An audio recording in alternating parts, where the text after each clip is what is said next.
Olá, pessoal, tudo bem? Você que nos assiste aí pelo YouTube, nós queremos compartilhar com você agora a meditação que faremos no Upgrade Pray de hoje. Hoje é dia 21 de julho de 2026 e nós teremos uma convidada especial, que é a Priscila Camargo, e ela vai repartir conosco, então, a palavra do Senhor neste momento. Obrigada, Priscila, seja muito bem-vinda aqui ao Upgrade Pray. Eu que agradeço, Cláudia. Vocês me ouvem bem? Eu agradeço o convite, a oportunidade. Estou feliz de estar aqui com vocês. Um bom dia a todos que estão aqui com a gente, pessoal aí do YouTube também. E eu queria compartilhar com vocês uma breve meditação nessa manhã. E eu pensei muito, né, sobre o que falar, o que compartilhar aqui. E eu acho que, primeiramente, a mensagem tem que alcançar a gente, né, quem fala. E essa mensagem faz muito sentido para mim. E eu queria começar falando para vocês, né, sobre. Eu estava lendo recentemente sobre a história da arte no Brasil, e, enfim, por título de curiosidade mesmo, e sabendo ali algumas curiosidades dos artistas, né, que fazem parte aí do nosso país. E uma história curiosa que surgiu dessas leituras é uma história ali sobre Anita Mafaldi, que é uma artista, né, que teve ali grandes quadros, e que acabou fazendo parte dessa história, trazendo, né, riqueza da nossa cultura. Mas uma história interessante aqui. Anitta, em 1917, ela volta ali dos seus estudos da Alemanha, de Nova York. Então, ela foi para lá e ela estava nessa leva de tempo onde estava vindo aí o movimento do expressionismo. Então, ela traz ali da Europa, da América do Norte, essa tendência com pinturas muito expressivas, com uma ideia, né, muito rica e muito diferente do que era pregado. Então, a gente vê esse movimento diferente, diferente do que tínhamos aqui na América do Sul, e a gente vê, então, esse caminho aí que ela vai trilhando. Mas acontece que em 1917, então, ela volta para o Brasil com mil ideias, com várias obras feitas para esse movimento.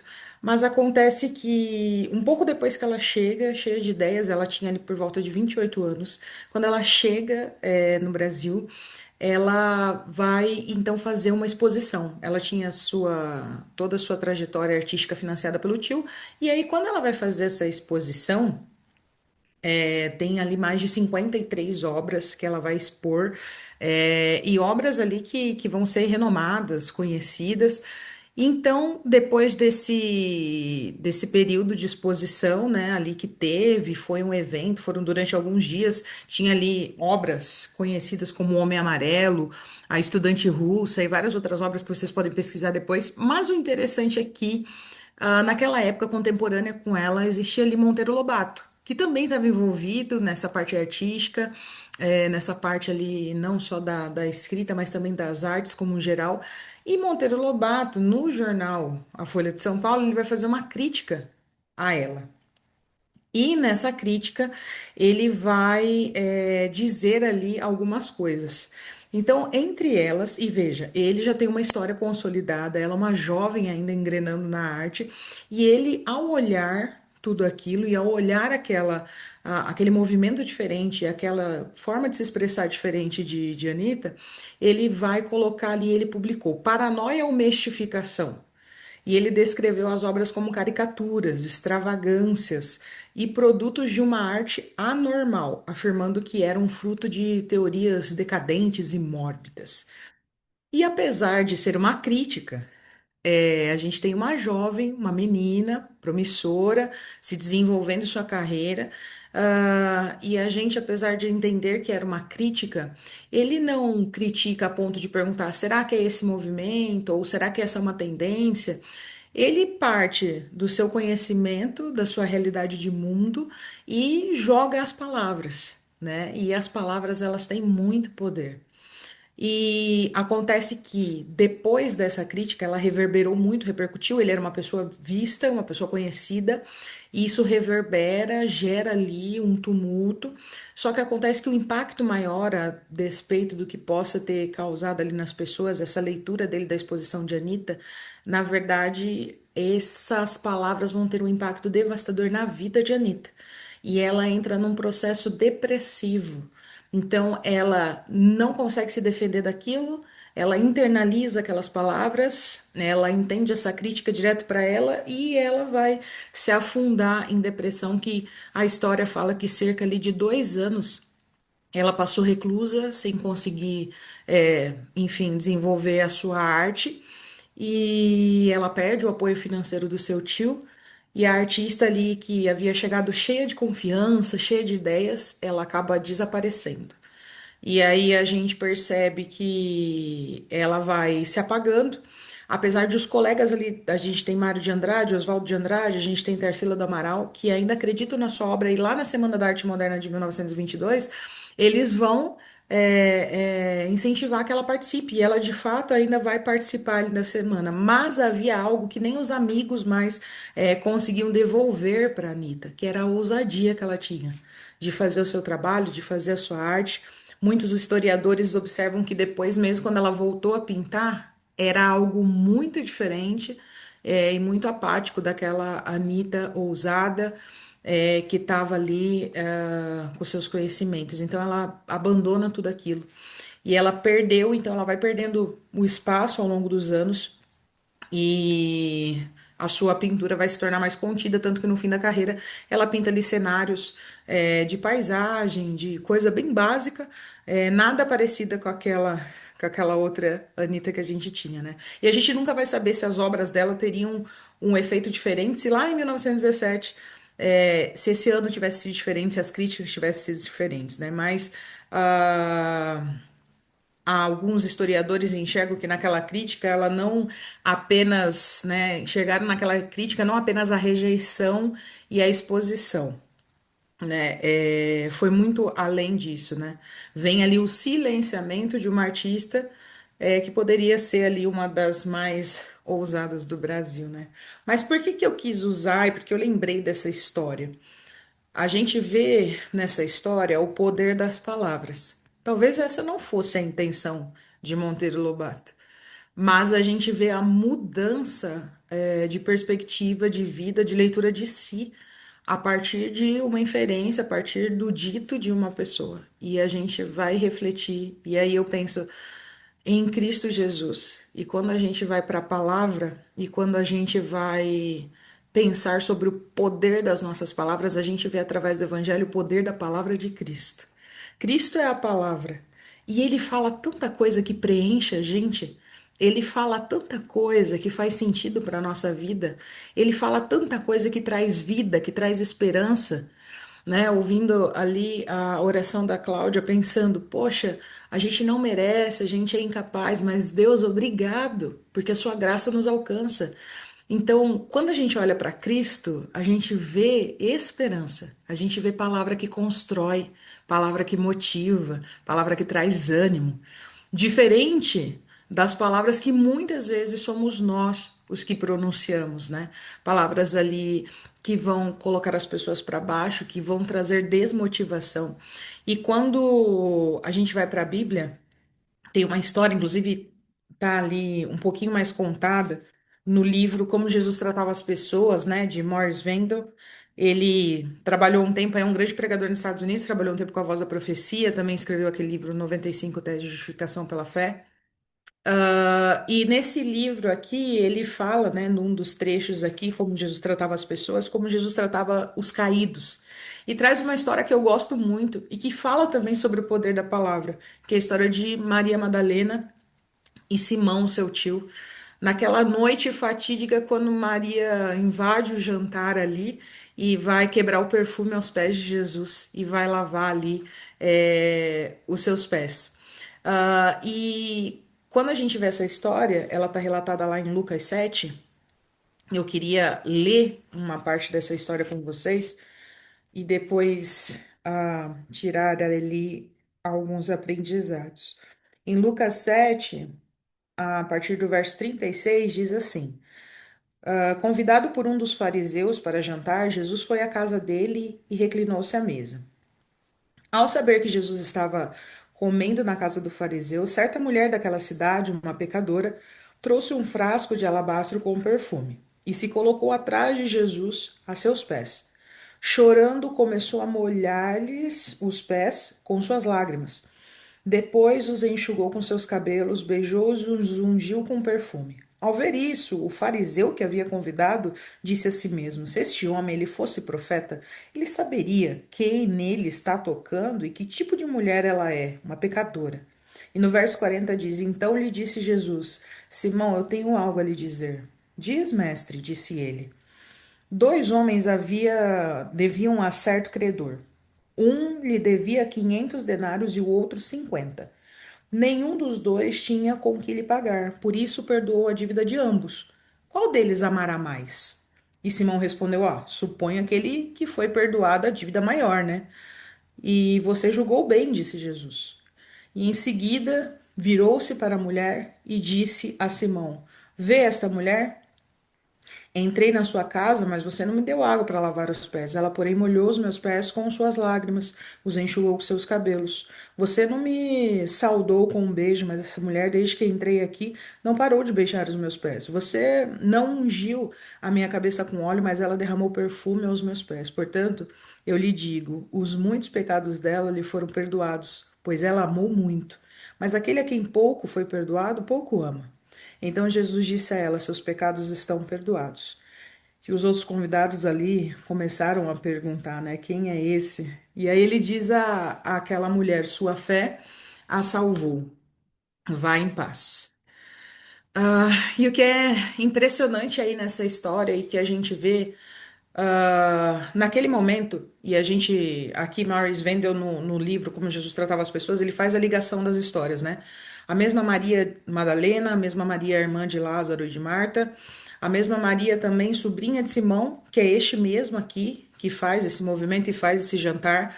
A história bíblica, né, relata que este Simão fariseu é o mesmo que vai aliciar sua sobrinha depois, que vai levar ela para essa vida, da qual ela não consegue se livrar. E Maria tem alguns encontros antes com Jesus. Maria tem um primeiro encontro ainda, quando ela morava lá em Magdala, também conhecida como Maria, né, de Magdala, Maria Madalena. E a primeira vez que ela ouve as palavras de esperança de Jesus, quando ela ouve sobre o Evangelho, e parece que aquele homem conhece ela tão bem, ela decide entregar sua vida. Mas o meio, quando Jesus segue itinerante a sua pregação, o meio acaba afetando Maria e ela volta a viver em pecado. Só que depois, mais para frente, quando ela é encontrada lá, em Jerusalém, e tem todo aquele cerco, as pessoas acabam, o pecado de Maria se torna público, ela é arrastada, o pessoal vai apedrejar ela, e de repente já não tem mais ninguém em volta, e Jesus fala: olha, não tem ninguém aqui, se não tem ninguém para te apedrejar, eu te perdoo. E ali tem uma mudança de sentido na vida de Maria quando ela recebe esse perdão, e ali ela descobre que ela aprende algo dos encontros anteriores que ela ainda não havia aprendido nos encontros anteriores com Jesus. É que nós, e é o que a gente precisa aprender hoje, né? Ela aprendeu que era possível encontrar Jesus através da sua palavra, orar a Ele onde quer que ela estivesse. Porque antes, quando ela encontrava Jesus, e parece que quando Jesus saía de perto, quando Jesus não estava mais na cidade, esse Jesus já não era mais o suficiente para ela, porque ela se afastava novamente. Mas ela aprende ali que ela podia orar a ele onde quer que ela estivesse. Ela aprendeu que era possível ficar aos pés de Jesus, mesmo quando ele não estivesse na cidade. E será que a gente já descobriu isso? Que é difícil pecar quando você está assentado aos pés de Jesus. E Maria descobre isso quando ela recebe perdão daquela forma, quando ela recebe de forma tão imerecida. Então, a partir dali, tem uma mudança de vida. E de fato, quando ele vai, não peques mais, quando Jesus resgata Maria daquele apedrejamento, há uma mudança de vida. E aí agora a gente dá um pulo, porque Simão, tio de Maria, depois mais pra frente a gente vê ali a cura de leprosos. Simão vai ser um desses, tanto que ele promove esse jantar porque ele está muito grato. Só que para um fariseu que sempre faz tudo por merecimento, quando Jesus cura ele da lepra, ele fica, eu tenho que fazer alguma coisa, né? Porque como que esse cara me cura assim, sem nada? E aí ele vai promover esse jantar.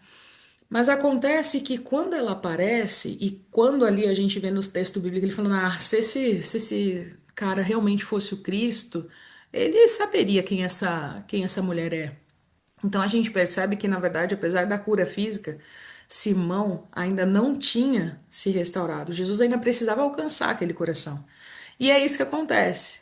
Quando a gente vai para esse cenário em que eles estão ali, e quando Jesus pergunta para ele, né, quando ele está ali voltado, e aí quando Jesus vai falar sobre aquela história e vai perguntar a quem que vai ser mais grato, se a pessoa que foi perdoado pouco, se a pessoa que foi perdoado muito, eu imagino que Simão naquele momento estava pensando, temeroso, de tipo, meu Deus, agora eu vou ser exposto. Se esse homem realmente consegue elementos, como o pessoal fala, se esse homem realmente conhece as pessoas antes mesmo de encontrá-las, será que agora ele vai expor, vai falar aqui o que eu faço, o que eu não faço. Vixe, ele deve saber das coisas erradas que eu fiz. E poderia ser um momento ali de exposição, de lavar, de vamos botar tudo em pratos limpos. E Jesus conta aquela história. Aquela história fazia sentido para Jesus, para Simão e para Maria. E eles entenderam aquele recado. Simão, naquele momento, se converte.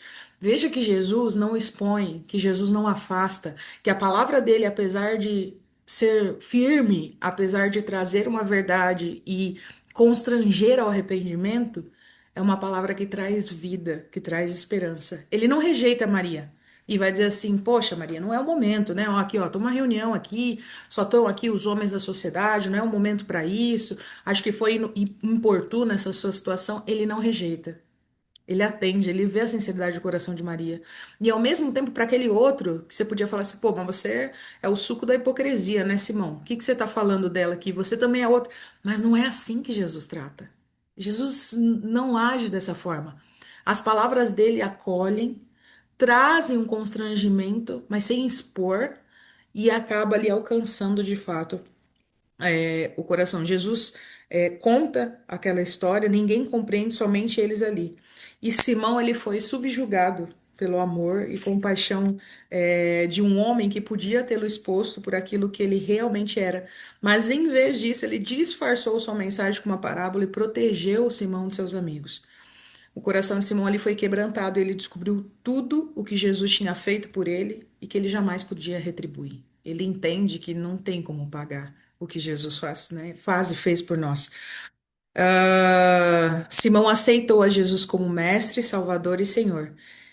E aí, aqui no finalzinho desse capítulo do livro, fala: se Jesus pode aceitar Maria e Simão, certamente ele deve ser capaz de aceitar você e a mim hoje, perdoar-nos e amar-nos até o fim. E esse é a palavra de Cristo. A gente conhece esse Cristo que aceita. E o meu desafio que eu coloco para a gente hoje quão difícil é a gente viver esse Cristo, porque nós somos chamados a sermos esse Cristo que não rejeita, esse Cristo que não faz acepção, esse Cristo que não afasta, porque ele não é assim. Quando eu leio a Bíblia diariamente, quando eu estudo sobre esse Cristo, eu vejo quem ele realmente é. E aí eu tenho que olhar para a minha prática e ver o quão distante ela está deste Cristo. Então eu não tenho que olhar para a tradição, eu não tenho que olhar para o que o outro diz, eu tenho que olhar para Cristo e viver esse Cristo em mim. As minhas palavras também precisam ser as palavras desse Cristo. E a gente vê em tantas outras histórias do Evangelho, Jesus em todas elas, e até nos momentos em que ele precisou ser mais firme, ainda era com amor, ainda era com cuidado. Eu não estou pregando um evangelho barato. Não estou dizendo que era uma graça barata. Mas a gente precisa trazer as pessoas para perto de Cristo, porque quem transforma é Ele. Ele tem o poder de transformar a vida das pessoas. Mas quando a gente coloca Cristo num pedestal muito alto, quando a gente coloca o evangelho, a vida cristã, num patamar inatingível, e quando as pessoas caem, falham, a gente acaba sendo o primeiro a rejeitar, falar: Nossa, não acredito que você fez isso, nossa, mas não era para ter sido assim. Quando a gente trata de lado, quando a gente não enturma, quando a gente não traz para perto, na verdade a gente não está vivendo esse evangelho, a gente não está vivendo esse Cristo. Não tem a oportunidade do pecador chegar a Cristo e se arrepender e ter sua vida transformada se a gente afastá-lo de Cristo. Nós somos o Cristo que as pessoas podem ver. O nosso desafio diário é estarmos ligados a essa videira, para que as pessoas vejam que seja Ele em nós e não nós, e que as pessoas se aproximem desse Cristo. Por vezes a gente acaba afastando com uma palavra, e aí vem o poder da palavra que eu falei no início. Com uma palavra, às vezes, a gente acaba atingindo as pessoas. Com uma palavra, às vezes, a gente acaba ferindo. E eu digo por mim, nem sempre nós estamos preparados para nos defender das palavras das pessoas. Às vezes a gente não tem mecanismos emocionais para nos defender. A gente não estava esperando uma situação. Isso a gente tem que pensar na gente. Às vezes a gente não está preparado emocionalmente para gerir algumas situações e você já deve ter passado alguma situação dessa, em que uma palavra te afetou tanto que você passou uma semana mal, reverberando, ruminando aquela palavra de novo. Poxa, mas por que que ela falou assim comigo? Às vezes a gente não está preparado e a gente tem que pensar da mesma forma que nem sempre uma palavra nos alcança preparados e a gente tem esse escudo emocional, assim é com o outro. E que a gente possa agir mais como Cristo em usar palavras em que vão aproximar as pessoas e que vão trazer esperança para as pessoas. Ah, Priscila, mas as pessoas erram, não vou passar a mão na cabeça, as pessoas falham. Exato, tudo bem, a gente não vai passar a mão, mas é um evangelho que perdoa, porque eu e você, a gente também não merece. A gente falha, a gente peca diariamente, mas a graça de Cristo está para nós a cada manhã, ela se renova. E por que que ela não pode se renovar na vida do outro, só na minha? E por que, não, mas é porque que eu fiz, não, é pequeno. O que o outro fez é muito pior. Mas não existe pecadinho e pecadão para Jesus. Jesus aceita todos. Jesus aceitou aquela mulher que vivia no pior das vidas. Mas Jesus também aceitou o outro que viveu a vida inteira como fariseu e estudando a palavra e errou e fez uma coisa ou outra. A gente pode lembrar de outras histórias e a gente tem ali, a gente tem Pedro, a gente tem Mateus e a gente pode pensar, nossa, mas essas pessoas também estavam ali envolvidas. O que havia de perdoar para que elas fossem aceitas e vivessem o evangelho? Mas o que foi perdoado para Mateus, um cobrador de impostos, para Pedro, o que foi perdoado para Maria Madalena e para Simão, que viviam também ali uma vida de adultério e afastamento de Deus, é o mesmo. Todos mereciam o perdão de Cristo, porque todos nós pecamos. Eu lembro das palavras que estão lá no livro de Mateus, capítulo 11, e esses versos são muito bonitos. No verso 28, 29 e 30 fala: Venham a mim todos os que estão cansados e sobrecarregados, e eu lhes darei descanso. Tomem sobre vocês o meu jugo e aprendam de mim, pois eu sou manso e humilde de coração. E vocês encontrarão descanso para as suas almas, pois o meu jugo é suave e o meu fardo é leve. Se esse evangelho realmente não trazer essa paz, se esse evangelho não preencher e tirar o peso que o acusador coloca sobre nós, que a gente não merece, a gente não é capaz, eu não sou bom o suficiente. O inimigo de Deus, Satanás, sempre vai estar nos colocando para baixo. Mas eu e você somos convidados a ser o Cristo para as pessoas. Aquele que lembra da esperança. Aquele que não lembra do erro, da falha. Esse vai continuar acontecendo enquanto existe mundo, até que Cristo venha e nos transforme por completo. Mas nós somos chamados a lembrar as pessoas que em Cristo Jesus a gente pode lançar sobre ele o peso que a gente carrega, que nele tem paz, que nele tem leveza, que o Evangelho traz transformação, que não importa se eu falei, Cristo Jesus me transforma. Nós somos convidados a ser o Cristo e apontar para essa luz maior, que é o nosso Salvador. É desafiador, mas que ao estarmos ligados a Ele, para falar dele, para viver Ele nesse formato, a gente precisa estar conectado com Ele diariamente através da palavra e pedir para que seja menos a gente e mais Ele em nós, para que a gente possa cumprir isso e que as nossas palavras possam trazer vida para a vida, que as nossas palavras realmente possam trazer as pessoas para perto de Jesus, que as pessoas, quando ouvirem da gente, possa querer estar perto desse Jesus. Mas o que que é isso? Como que você pode viver assim? Aí você aponta para quem realmente nos transforma, que é Cristo Jesus. Que a gente possa lembrar as pessoas E o jugo do Senhor é leve, que o seu fardo é leve, que seu jugo é suave. E que dessa mesma forma a gente imponha sobre as pessoas um jugo leve, um fardo suave, um jugo suave, um fardo leve sobre as pessoas. E que assim a gente possa atraí-las para Cristo e que elas também vivam para outros e assim a gente prega o Evangelho. É um desafio diário, mas que o Senhor nos ajude diariamente através da contemplação dele em sua palavra, através das nossas orações e vamos apoiando uns aos outros. A gente nem sempre vai ser perfeito e nem todas as palavras vão ser sempre maravilhosas. Mas essa graça nos alcança também. Se eu falho hoje, se a minha palavra foi dura hoje, eu tenho a oportunidade de ir a Cristo, de ir ao meu irmão e de fazer diferente. E que a gente possa buscar isso diariamente, que a nossa palavra possa ser bênção, possa trazer vida e esperança. E eu gostaria, né, nessa manhã de orar com vocês e pedir que Deus faça essa obra em nós, que Deus nos transforme, que a gente seja essa palavra e que a nossa palavra possa trazer vida e esperança para as pessoas. Oremos. Querido Senhor Jesus, por vezes o Senhor sabe quanto já fomos feridos, quanto palavras já nos distanciaram de Ti, já nos fizeram por vezes ter sentimentos ruins em relação às pessoas, em relação à igreja, em relação ao Evangelho, em relação a Ti. Mas muito obrigado porque o Senhor renova em nossa vida o Teu amor, porque o Senhor nos concede o perdão. Mas nós pedimos que, a despeito de tudo que vivemos até hoje, que o Senhor, a partir de hoje, nos ajude a sermos a palavra que às vezes não recebemos, mas que a gente possa, através das nossas palavras, das nossas ações, acolher as pessoas, trazer para perto as pessoas, mostrar um evangelho que perdoa, que ama, que não é baseado numa meritocracia, porque nós não merecemos nada. Mas o Senhor nos oferece uma graça, uma misericórdia diariamente.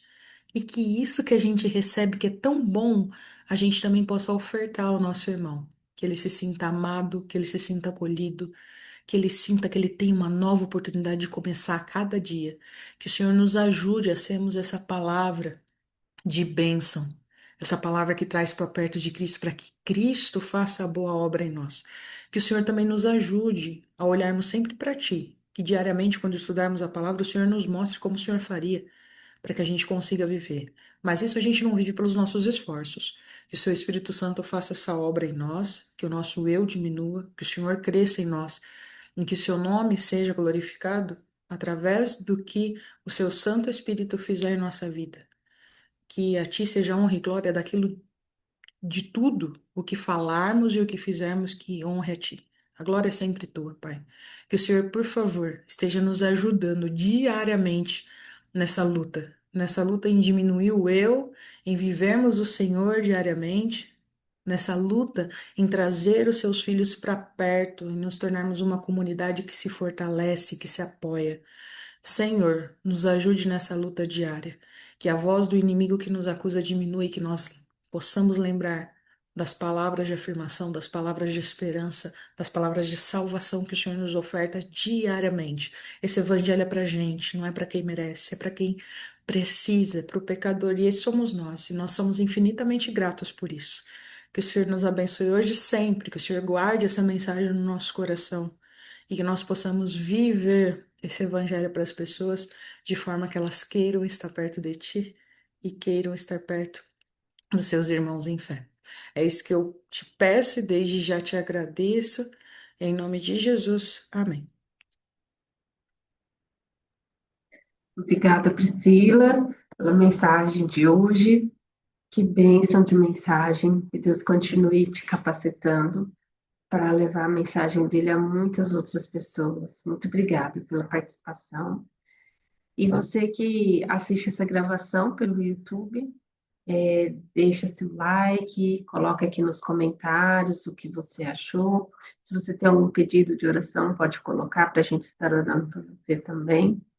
E se você quiser participar ao vivo aqui pelo Zoom com a gente, aqui na descrição do vídeo tem o link para você acessar o grupo do Upgrade Pray e vocês serão muito bem-vindos. Então, até mais.